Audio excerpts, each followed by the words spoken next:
time at Ultra and Grammar? My time at Ultra and Grammar, yes. Well, I left in 1968, so that kind of dates me, I guess.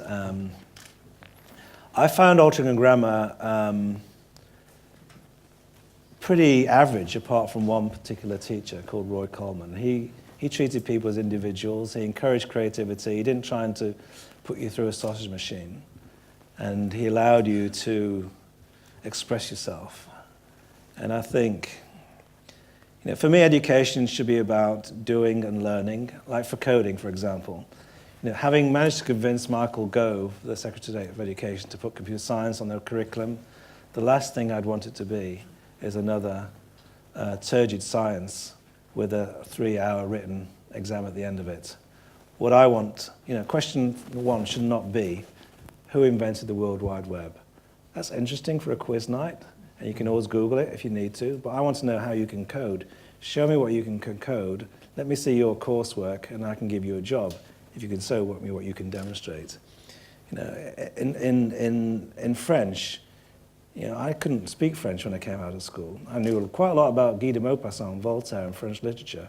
Could hardly speak a word. It's all about practical relevance, doing, engaging, working in teams. Let people collaborate in school. Do your learning at home, online. Learn from the best resources in the world. And collaborate. Let the teacher become a facilitator. There's nothing wrong with that. Teamwork is what happens in the real world. At school, they tend to think it's cheating. Collaboration is a good thing in my mind. So, getting back to Ultra and Grammar, it was a very traditional school in many respects, apart from Roy Coleman, who really had a great vision, and he was really inspirational for me. The way it's going now, computer consoles, they're trying to work on people's emotions a lot more now, and you can see it now with the new Xbox, is it 720, and then you've got the PlayStation 3, and it's all about visuals and it coming at you and you being a bit more part of it. And I'd like to know your stance on that. I mean, is that a good progression in the gaming industry, or is it just kind of something that you can't really identify with? Well, the consoles have always pushed the boundaries on that sort of graphic realism. Like Hollywood cinema does the same, the way Hollywood adds more and more CGI to make that much more of a compelling, immersive experience that envelops you. And that's why AAA games have gone on console, and obviously 720 and PS4 are going to push it even further. That's very exciting at that end. But in terms of the games industry as a whole, at the other end, on browser and smartphones, small teams can express themselves in different ways and create new ways of playing. So it's very exciting that they've got this huge arc of opportunity from the small team entry level up to these big production teams where you've got 200 people spending $20–30 million over a period of several years to make one AAA game.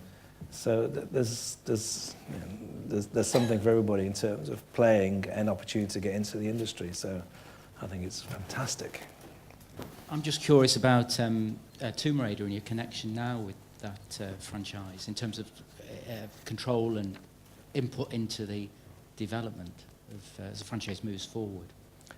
My input? Yes, yeah.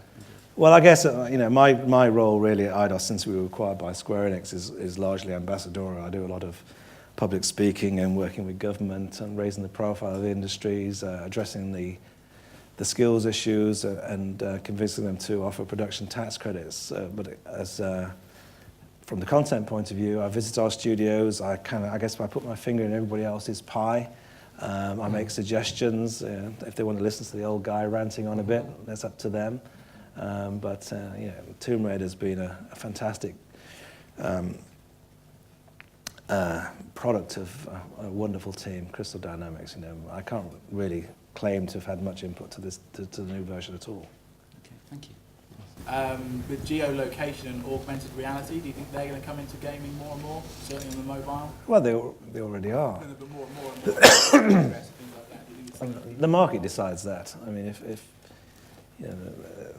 Zombie Run had quite a good success rate recently, where you're being chased by virtual zombies as you get from point A to point B. So I think the creativity that's allowed in content creation, in games creation, people will find ways to include things that they never dreamt of just even a few years ago.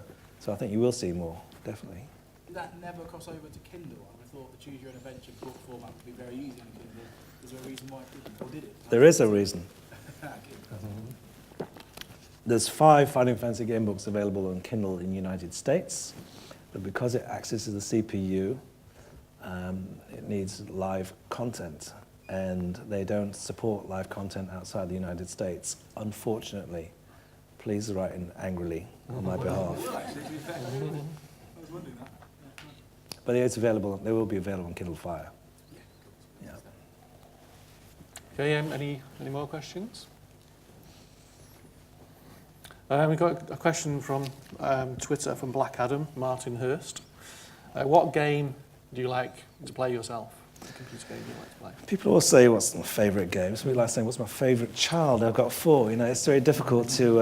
it depends how you feel. If you want a sort of immersive, interactive, cinematic experience at home on a console, then, you know, I'm going to play Skyrim. Certainly going to play Tomb Raider. I've been playing an awful lot of that recently. I like playing games like Civilization. I'll play on my iPad games like Clash of Clans or Words with Friends with a more casual audience, like with my wife and family. I think it's whether you want an intense 3-hour stint or just kind of snacking when you're traveling. So it's a mood and situation thing, what games you like at any particular time. Okay. Any more questions from the floor? What about storyline in games? Like, do you think that's like a big factor in a game? Like, do you think that would push a game to sell? Like Mass Effect, that's like brilliant storyline. Yeah. But not so good with the gameplay, I don't think, personally. Storyline is certainly becoming more important. Certainly in the new Tomb Raider, we hired Rhianna Pratchett, the daughter of Sir Terry Pratchett, to write the story and the narrative for Tomb Raider. And obviously in the early days, there wasn't the horsepower in the machines to allow a story. You had simple platform games, very simple graphics, virtually no music. But now, because of the CPUs and the storage available to developers, especially in high-end PC and console games, you can have a total production that includes, you know, orchestral music, which is in context, story and narrative and cinematography and lighting and amazing realism and visual effects and special effects that create that sort of heightened emotional experience. So, you know, the industry is moving at a pace, keeping up with technology and the opportunities that it presents. So you'll see a lot more story as the games become more true art form and express themselves in a very more engaging way. So this is great times. If you're a storyteller or writer, it's a great opportunity to get into games. I was in high school in '96, and I remember sitting round tables and all the boys going through the new PSX magazine, and they were all talking about Lara Croft, and it was brilliant. I mean, what was it a gut feeling? I mean, it's obvious that you believed in this. Is that important into bringing into a game? That gut belief, that core, that you know that it could be this big. Did you imagine kids sitting round tables swapping stories and like shortcuts and stuff like that when you was helping build it? Well, nobody knew how successful Lara Croft would become over time, that she survived the test of time, rather like James Bond has done in movies, and sold so many units. And the success of the new Tomb Raider has been incredible. Went straight to #1. And one of the fastest selling game this year. So there's clearly a lot of love for Lara out there. But no one can really tell how big at the beginning a franchise is going to be. You have to have belief. You know, I've been in games for hundreds of years myself, so I feel I've got some idea of what's going to be successful and what isn't going to be successful.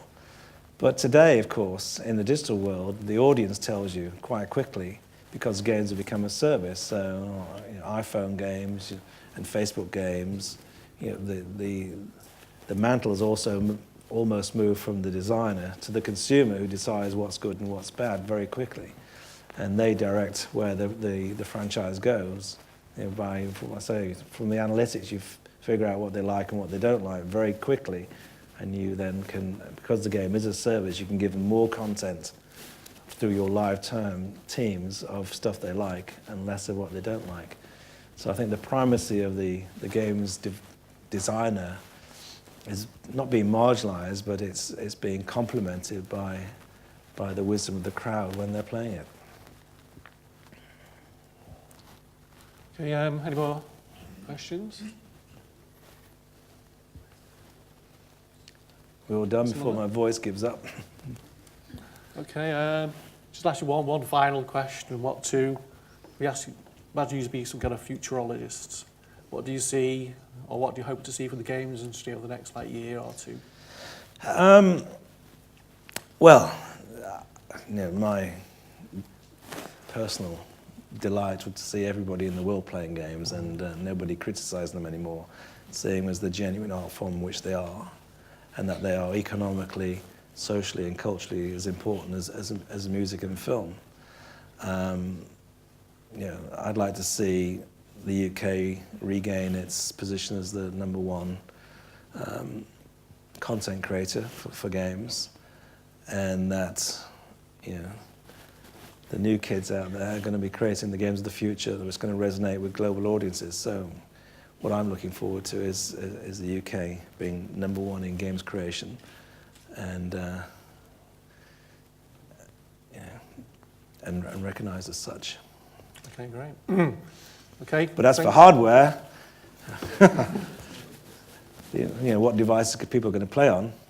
That's the most fascinating thing. You know, where is games technology going to take us to? You know, it won't be long before set-top boxes disappear completely. You know, games will be just software embedded inside smart TVs which are connected to the internet. So games are going to be totally pervasive, played cross-platform. So anyone in the world can play on any device with anybody in the world at any time, and that's going to be the ultimate goal. Totally connected world, cross-platform, wonderful.